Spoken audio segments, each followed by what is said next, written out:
Hello, everyone, and welcome to another episode of For What It's Nerd. Today, we are discussing Tomb Raider: The Legend of Lara Croft, which, funnily enough, and I did not know this until a week or two ago, is actually a continuation of the Tomb Raider game reboots from 2013, 2015, and 2018. So, very interesting in that regard because these games were actually my first entry into the Tomb Raider franchise, and I actually haven't played the previous ones before, but with the remastered versions coming out not long ago, it is something that I'm looking into doing and wanting to play.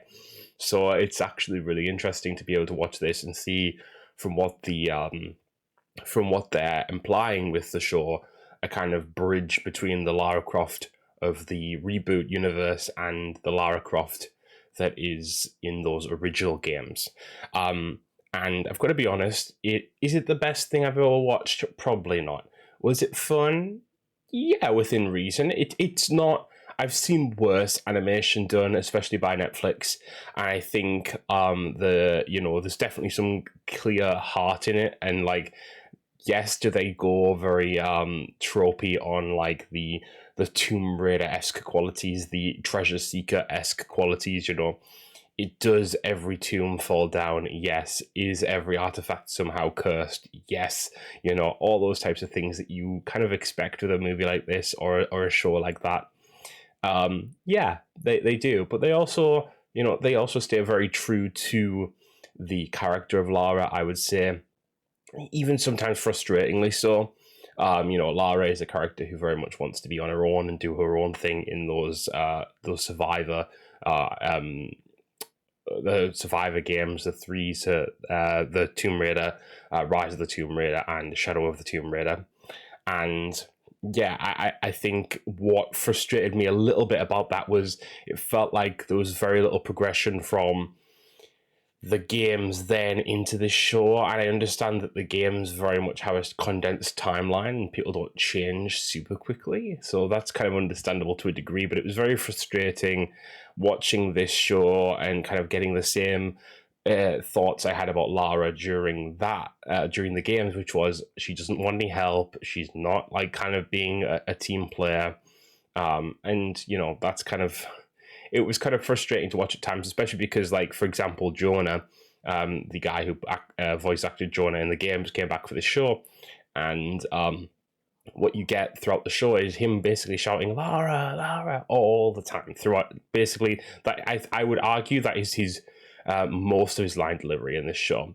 And to be fair, it was the same in the games. It just seems like it's very much it's a hard sell on, like, the conversations they had in this show they were having in Shadow of the Tomb Raider as well. And I understand you've got to kind of give some kind of something to kind of have the character evolve into, because it's a show and people are watching to kind of see emotional kind of development, or kind of like something that kind of in this case with the villain Charles Devereaux kind of coincides with the villain, and kind of seeing that difference played out, these two people who can't let go of their past, and how that leads them down different paths. And yes, I do think if this were a standalone project and I was watching it fresh without knowing about the games, I'd say this would be like very I'd say it was a sort of relatively successful middle of the line show. I think knowing the games, I think it was very hard for me to kind of like be fully invested, because it felt like Lara was in the same place she was back in, again, obviously it wasn't that long in the universe, but back in 2018. So yeah, it also feels very weird, admittedly, to have a show come out that is 6 years after the last game and kind of continues the story. So I don't know if there's some implication there about the next game, but as far as I was aware, I think the next game in the Tomb Raider series was meant to be another kind of start fresh. So who knows? Who knows? To be honest, I kind of would hope they don't. Primarily because I think a lot of games nowadays have a larger universe, and I don't think that's necessarily like a bad thing. I think you've got your Far Cry universe, and you've got your like Hitman is very similar as well. And yes, Hitman has had sort of a soft reboot in a way, but I would prefer if they would do another Hitman down the line to continue from 3 rather than go back and start it all again. Because I actually think people will say, oh, well, a sequel, like, how many ideas can you have? Well, yes, but a reboot is even less. Um, because you've got to do the whole backstory again, right? It's not. It's less unique. It's less. I think personally, you could only ever go forward with a sequel as opposed to a reboot. You're rehashing a lot more. So that's my opinion at least. I think there's for and against for both, and as long as a good game comes out at the end, I think that's the main win. And of course, you can do it in different ways. But one thing I will say as well is that I think this show, whilst in that legacy vein of like continuing the story of those Survivor games, I don't think it does it fully justice, because really the show references one game, the first game, the Tomb Raider 2013, and like has one or two references to Trinity, which of course showed up at sort of the end of 1 into 2 and 3. And it kind of felt like someone had played 1, got given some notes on 2 and 3, and went from there, in my opinion. Now, I'm not saying that that's necessarily the case, and I don't think that's like a fair take overall, because I think the show clearly had intention to be a true successor to the games, but it almost felt like you could have made the story better, making it the 4th game and kind of giving that real background, and kind of like, it's saying, oh, well, if you played those other 3 games, you're going to kind of get a reward in this one, so to speak, because this is like kind of like, it's like, this feels like the dark prologue, so to speak.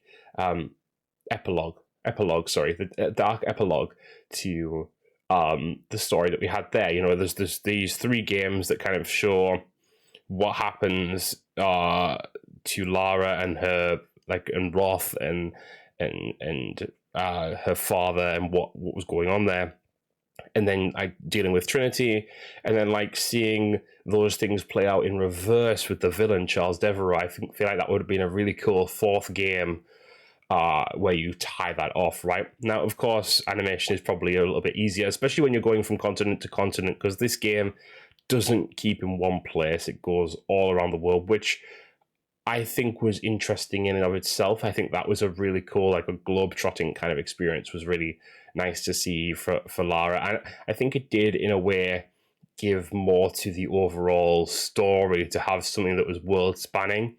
With Shadow of the Tomb Raider, one of the things I found fascinating, or kind of, not fascinating, but like curious, I suppose, is that like the end of the world was implied in that game too, and really you saw it, yes, but you didn't get the idea of that fully because you were in one place, right? If you're going to do an end of the world sort of plot, you do need to show the world. And yeah, but one thing I will say as well, I feel like I'm saying a lot of things here, funnily enough. That's what a podcast is, I suppose. But it felt very, I don't know if this feels very like derivative to say, or I don't know if it feels like very literarily bankrupt. I don't know, maybe it does, but I almost felt like I was watching the Tomb Raider version of the Infinity Saga, the Tomb Raider version of Endgame or Infinity War, or however you want to put it, because there's this guy going around collecting literally things called Peril Stones, and I like to think of was the Infinity Stones throughout. And I like, of course, like there's a million different franchises and books and movies and all sorts that use evil stones and evil gems and all that type of stuff, but it just felt really kind of funny, especially as he was like combining them, and like they were making a staff, and like later on they get fit into these dioceses. It just felt like it didn't feel like a rip-off, because it wasn't that. I know it wasn't, but I like instantly I thought, oh my gosh, I'm watching Lara Croft, the Infinity War, I don't know. That's maybe very media illiterate of me. But I will say that despite that, I did enjoy So when I first got into Tomb Raider as playing those games, the Survivor trilogy again, I didn't quite know how they treat the mythology that they treated. Sorry, the mythology that they were working with. Um, was it like a thing that's like, you have two sides of it? Is it magic is science that isn't understood yet, or is it magic is actually magic? Right? Is there like some kind of level of mysticism that is actually real in this universe? And as I got into those games, I learned that that was the kind of the angle that they're going for. Reanimated like soldiers and like some kind of in the third game there was like those protectors of the tomb that were like sort of alive but like had been dead. It was like wild, but like but then they also did the other side of that as well a little bit with like the Baba Yaga in the second game that turned out to be like hallucinogens, if I remember correctly. So like it was one of those ones where it's like it's still sort of grounded, but it's not fully. I think this show kind of went a little bit beyond that and kind of went to the next level of giving some kind of level of like real mysticism. You see spirits and you see essentially a god. Not just essentially, it is. In the show, and like teleportation at one point and stuff like that. And I don't think that's necessarily a bad angle for Lara and like the Tomb Raider franchise. I think I was thinking of this as I was watching this. How many times can you do like one specific kind of how can you go and like how many times can you use one area as like or place as like, oh, this was an ancient society, let's find this relic. Like you can only do that so many times before it becomes kind of repetitive. And so like I think adding that kind of more the next level of kind of mysticism is not necessarily a bad angle. I do think it's kind of some at points it's like, whoa, I did not expect that. And like certain things I felt like weren't, I mean, again, I could be wrong from what I've understood of the Tomb Raider franchise and what I've kind of seen to be true in the show, so to speak. But I personally felt like there was like kind of almost an egregious element later on in the show in the last episode where suddenly, and again, spoilers if you guys kind of want to watch this, but I'm obviously talking broad strokes as much as possible. But in the eighth episode, there's like a T-Rex fight, and it's not even like part of like the like getting to the end of the journey. It's after the end of the journey, and it felt kind of just put in there because like, hey, let's have Lara fight a T-Rex.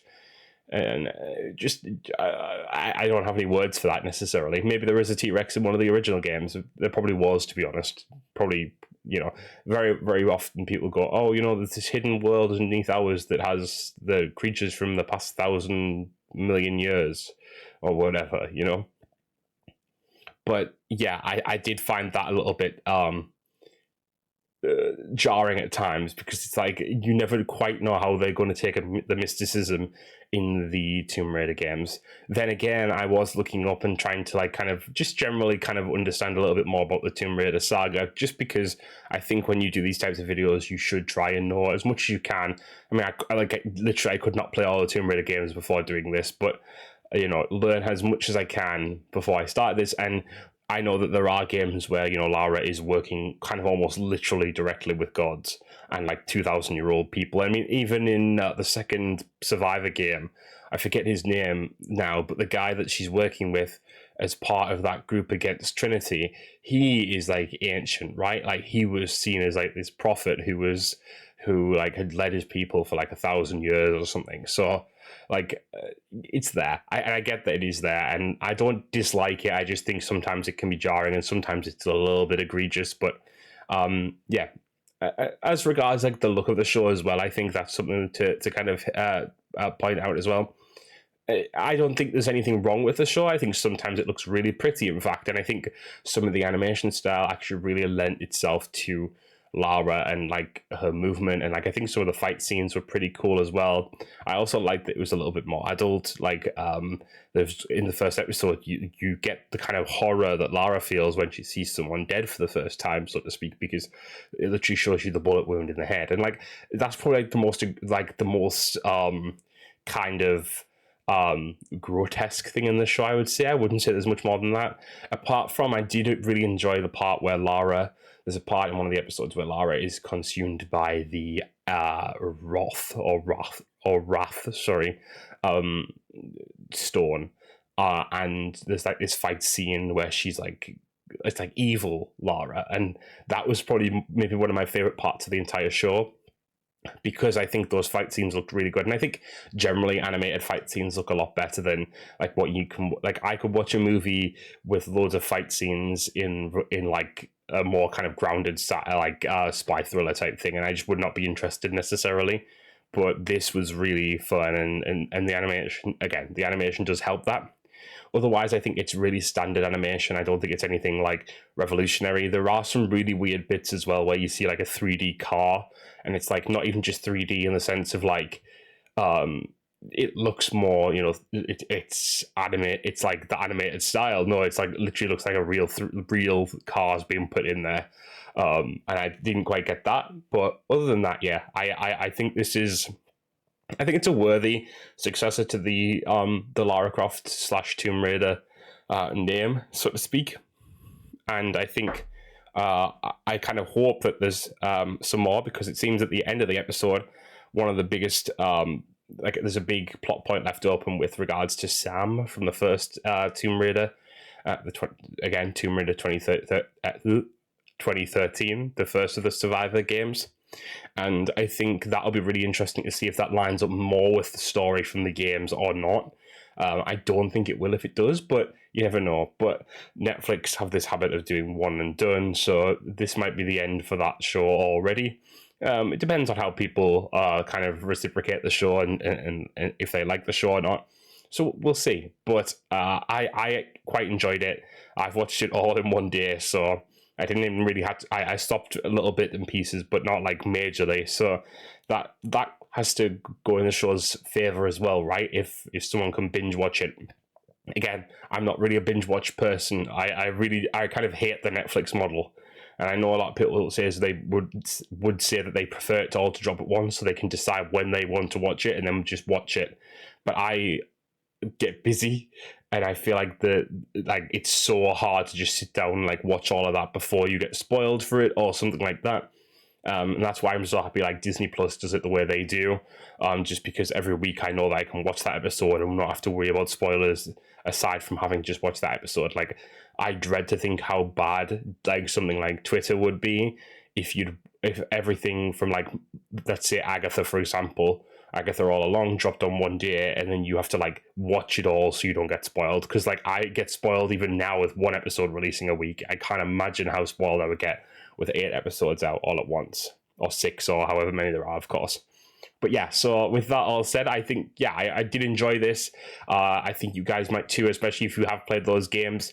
If you haven't, I don't think it's, I don't think it's a write off. I think they were mindful enough to let you know that this is based on the games and that like there's parts of it in there, but it didn't really focus on that too much. So yeah, you guys might want to check it out, especially if you are a Tomb Raider fan. But with all that said, I hope you guys have a great rest of your weekend and a good week to come. And I will see you guys again very soon for more. See you guys later. Bye, guys.